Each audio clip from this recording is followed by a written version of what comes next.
මගේ මුළු තැන්ගෙට ඔයාලා ආදරයෙන් පිළිගන්නවා. සාලේ ඉඳලා ඇතුල් වෙනකොට මගේ කිචන් එක මේ වගේ තමයි පේන්නේ.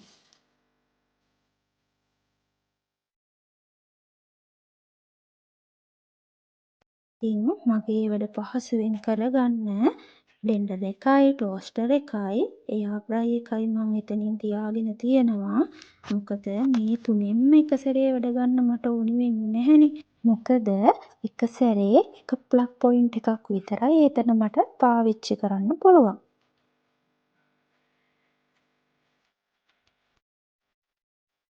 තමන්ට තියෙන කිචන් එක ලොකුද පොඩිද ටයිල් අල්ලලාද කටුමැටි ගහලාද කියන එක නෙවෙයි වැදගත් වෙන්නේ.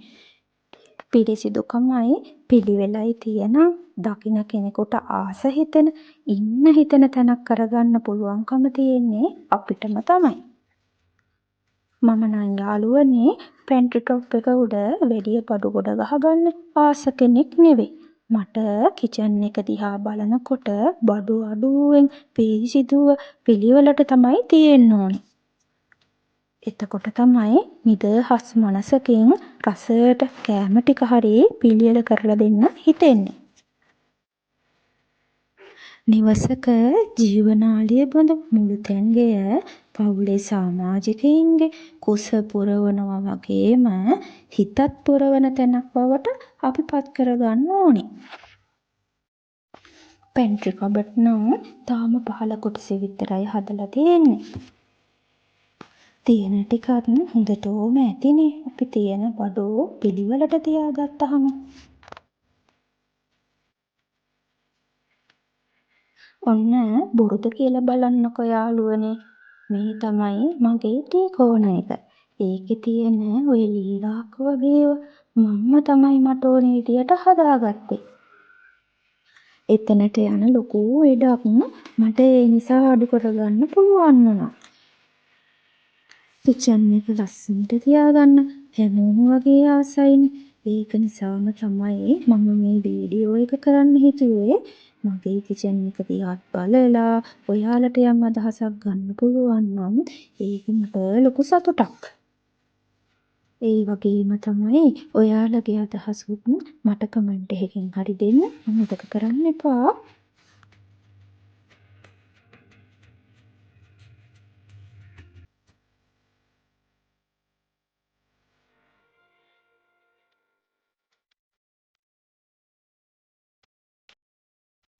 ඊළඟට මේ තියෙන්නේ මගේ කිචන් එකේ අනිත් සයිඩ් එක. දන්නවද යාළුවනේ ඔය ඉස්සෙල්ලාම පේන්නේ කණු 4ක පුංචි මේසයක්. ඒ මේසේ තියෙන oven එකයි කෙටල් එකයි හීටර් ජග් එකයි තිබුණේ මෙන්න මේ පුංචි කවුන්ටර් টොප් එක උඩ. ඉතින් බඩු ගොඩාක් උඩ ගැහිලා වගේ. එහෙම තියෙනවට මං ආස නෑනේ. ඒ වගේම තමයි ඒක මගේ ඔළුවට ලොකු කරදරයක්. ඒකට විසඳුමක් විදිහට තමයි අර කණු 4 පුංචි මේසේ මමම හදාගත්තේ. ඒ නිසා මට මෙතනත් ලස්සනට පිළිවෙලට නිදහස්ව තියාගෙන ඉන්න පුළුවන් වෙලා තියෙනවා.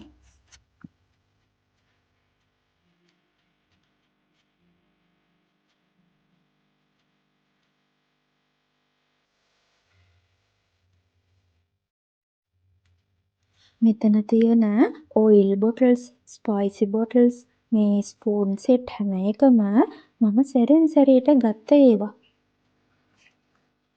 මොන කිචන් අයිටම් එක මිලදී ගත්තත් කලින් ගත්ත ඒකට ගැලපෙන්න හැම වෙලාවෙම ගන්න මං ගොඩාක් වෙලාවට සැලකිලිමත් වෙනවා. අපි ළඟ තියෙන බඩු මොන මට්ටමේ ඒවා වුණත් ඒවා පිරිසිදුව පිළිවෙලට තියාගෙන යනවා නම් ඕනෙම කෙනෙකුට ලස්සන කිචන් එකක් පවත්වගෙන යන්න පුළුවන්.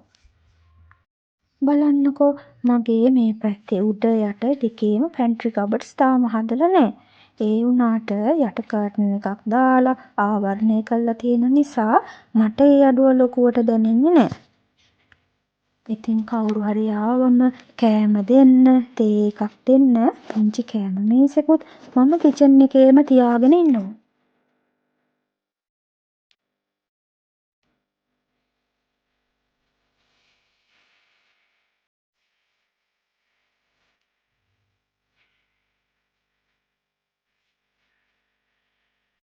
ඉතින් මගේ කිචන් එකට ගොඩ වෙන ඕනෙම කෙනෙකුට කෑම වේලක් තේ එකක් නොදී නම් මම යවන්නේ නෑ.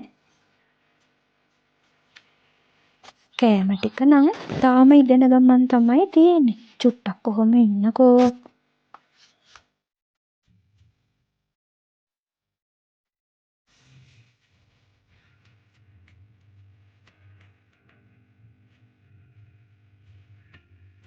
බටු කරි එකක් හදලා කිරට බෝංචි උයලා මාළු උයන්න තමයි හැදුවේ. පුතා පොඩ්ඩක් අසනීප නිසා එයාට මාළු කන්න බෑ කිව්ව හින්දා එයා වෙනුවෙන් චිකන් පොට්ටක් උයනවා. තව ඉතින් ගොටුකොළ සම්බෝලයක් හදන්නත් ඕනේ.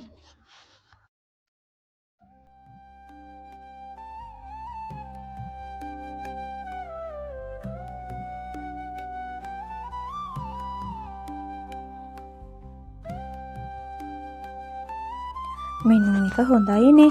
කාලේ යන්න ඉන්න.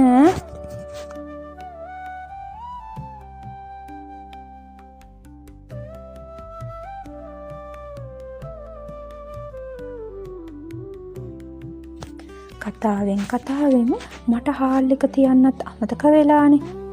ඒකට එන සාල් කරල් ටිකකුයි කරාඹු නැටි ටිකකුයි දැම්මහම කිචන් එක විතරක් නෙවෙයි මුළු ගේ පුරාම සුවඳ පැතිරෙනවා. ඒ සුවඳට ආස නිසාම මං ගොඩක් වෙලාවට හාල් එකට කරාඹු නැටි එන සාල් දාලා ඉදෙන්න තියෙනවා.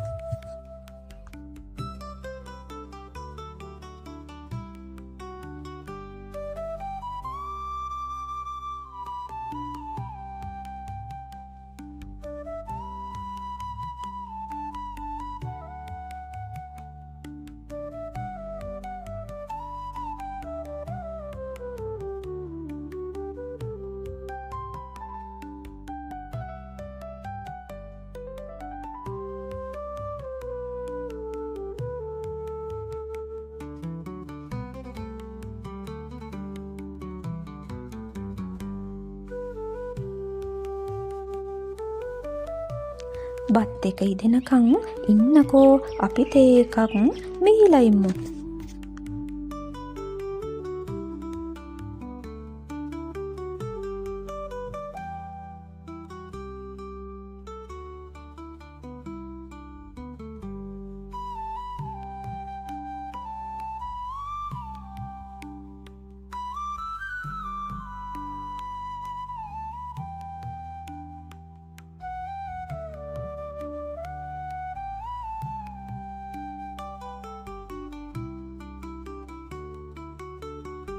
ඉස්සර මම කිචන් එක හැඩ කරගන්න ඉන්ඩෝ ප්ලාන්ට්ස් ගොඩාක් තැන් වල තියාගෙන තිබුණා.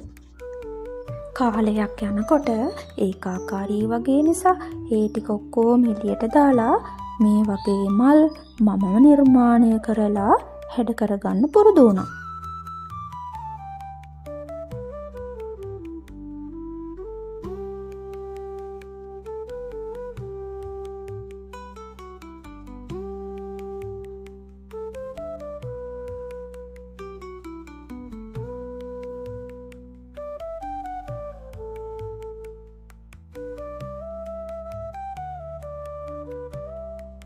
ඉස්සර මගේ කිචන් එක හැඩ කරපු කට්ටිය තමයි මේ ඉන්නේ දැන් එළියට වෙලා.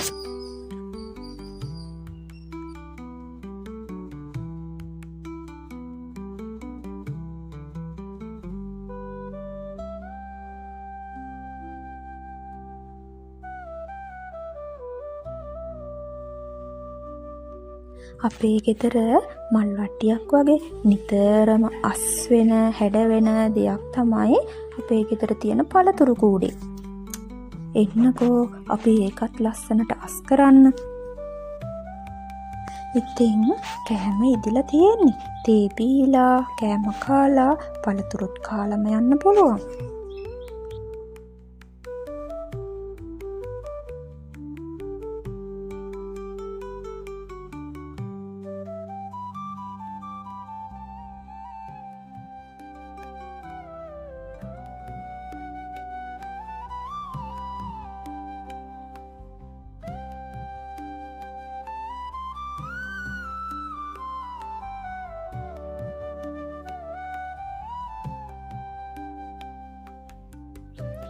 ලස්සනට අහුරලා ඒකෙත් හැට බලලම ඉමුකෝ.